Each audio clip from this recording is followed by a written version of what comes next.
के अंदर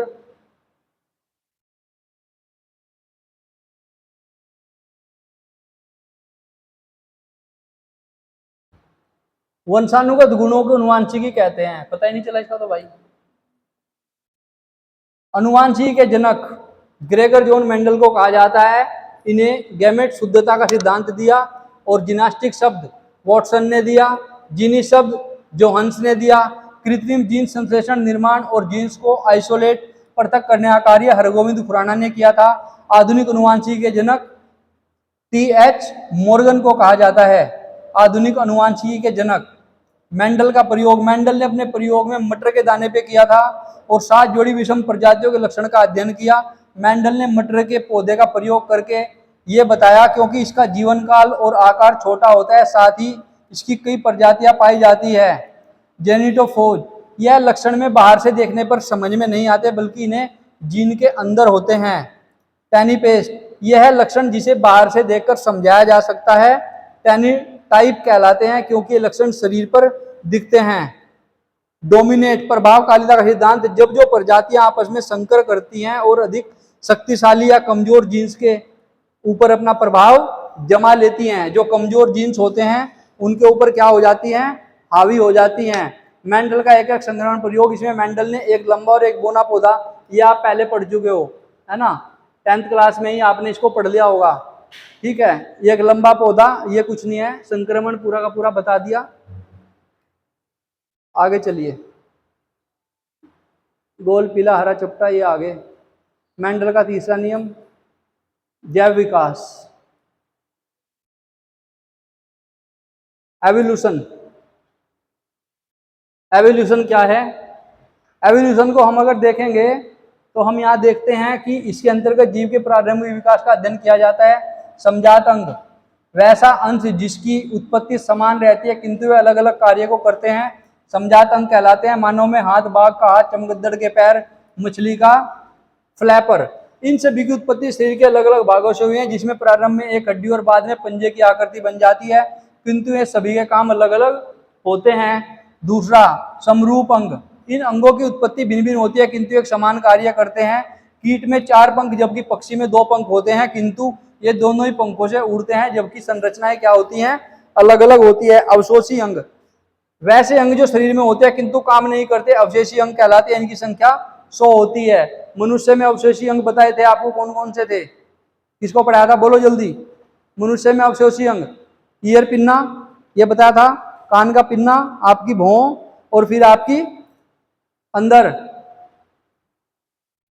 appendix, appendix आपको बताया था लॉन्ग इंटेस्टाइन में। कान का पिन्ना ये देगा अपेंडिक्स, और शरीर के बाल। ठीक है, तो ये सारे के सारे क्या हैं, अवशेषी अंग ही हैं। वैसे तो आपके नाखून भी आ सकते हैं, इनका भी कोई काम नहीं है। लैंडमार्क का सिद्धांत इन्होंने उपार्जित अंगों का सिद्धांत दिया था और कहा कि जिस अंग का प्रयोग हम अधिक करते हैं अगली पीढ़ी में वह अंग थोड़े बड़े आकार के उत्पन्न होते हैं, जबकि इस अंग का प्रयोग न करने पर वह अगली पीढ़ी में छोटे हो जाते हैं। जिस अंग का आप प्रयोग नहीं करते हैं आपके जीन में अगली पीढ़ी में वो अंग क्या होते हैं, कमजोर हो जाते हैं। ये फ्रांस के वैज्ञानिक थे। इनकी पुस्तक फिलोसफी जूलॉजिका में लैमार्क ने कुछ सिद्धांत दिए। वातावरण का सीधा प्रभाव, अनुकूलन की प्रवृत्ति, अंग के उपयोग अनुप्रयोग, जिराफ की गर्दन और सांप के पैर, उपार्जित अंगों की अनुवांशिकता, जिराफ की गर्दन और सांप के पैर, जोलॉजिकल वातावरण, स्वभाव, अनुकूलन, अंग और उपार्जन, वीजमैन का सिद्धांत। लैमार्क के सिद्धांत को काट के इन्होंने चूहे की 21 पीढ़ियों की पूंछ को काट दिया। अब इसने कहा कि भैया ऐसा होता है, ये चूहों की पूंछ काटता रहा, पूंछ काटता रहा। अब भैया चूहों के फिर भी पूंछ आती है। इसने कहा तुम्हारी बात हम नहीं मानते कि भैया तुमने कहा कि कोई चीज अगर काम नहीं करती तो वो आगे कमजोर हो जाता है, ऐसा होता नहीं। मैं पूंछ काटता जा रहा हूँ चूहे को तो फिर भी पूंछ आ रही। लांडा चूहा पैदा नहीं हुआ, 21 पीढ़ी बदल दी मैंने, 21 बार प्रयोग किए लेकिन लांडा चूहा नहीं मिला। सारे चूहे के क्या निकली, पूंछ निकली। तो इसने कहा ऐसा कोई फायदा नहीं है जो तुम बता रहे हो। इसके बाद 22वीं पीढ़ी में उतने ही आकार की पूंछ पाई गई, पूंछ फिर भी जू की तू मिली। 21 चूहों की पूंछ कट ली लेकिन पूंछ फिर भी जू की तू मिली। डार्विन का सिद्धांत, प्राकृतिक चयन अपहरण के सिद्धांत में दिया। उन्होंने कहा कि जंतु स्वयं की प्रकृति के अनुसार ढाल लेते आते हैं, स्वयं को प्रकृति को अनुकूल बना लेते हैं। डार्विन ने बोगल नामक जहाज के पूरे विश्व का भ्रमण किया। उन्होंने पक्षियों की भाषा का सिद्धांत दिया जिसे डार्विन फिंच कहते हैं। संतान संघर्ष सजातीय अंतरजातीय वातावरण योग्यता वातावरण के अनुकूल। ये कह रहे हैं कि आप जो जीवधारी हैं वो अपने आप को वातावरण के अनुकूल कर लेते हैं। सर्दियां पड़ रही हैं तो गर्मियां पड़ रही हैं तो वातावरण के अनुकूल अपने आप को कर लेते हैं। ये ब्रिटेन के वैज्ञानिक थे, इनकी पुस्तक थी ओरिजिन ऑफ स्पाइसीज। ये प्राकृतिक चेन नेचुरल सिलेक्शन का सिद्धांत इन्होंने दिया। जीवों में संतान की उत्पत्ति की अपार संभावनाएं होती है। बनाते रहो बनाते रहो बनाते रहो बनाते रहो बनाते रहो, कोई दिक्कत नहीं है भैया, खूब संतान की उत्पत्ति करते रहो, ठीक है। संतान की उत्पत्ति का अपार संभावनाएं होती है। क्यों? चूंकि जीन्स लाखों की संख्या में पाए जाते हैं, कोई दिक्कत नहीं है, किंतु बहुत ही कम जीवित बचते हैं। और उस पूरे के पूरे जीन्स में जो ये घूम के जाने वाले थे, इनमें क्या है, 2 या 3 ही जीवित बचते हैं, बाकी सारे क्या होते हैं, मरते हैं। तड़प तड़प के वहीं पे ही सारे के सारे हिल जाते हैं, खत्म हो जाते हैं। जीवन के लिए संघर्ष सजातीय संघर्ष, तो ये बच्चों वाली बात आ गई है। अंतरजातीय वातावरणीय संघर्ष, तो भैया ये अंतरजातीय गाय मगरमच्छ मानव पक्षी सुनामी बाढ़ योग्यता की उत्तरजीविता संघर्ष।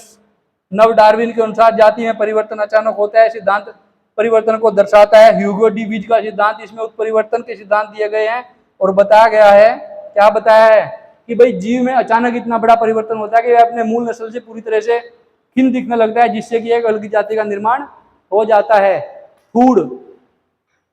फूड चेन के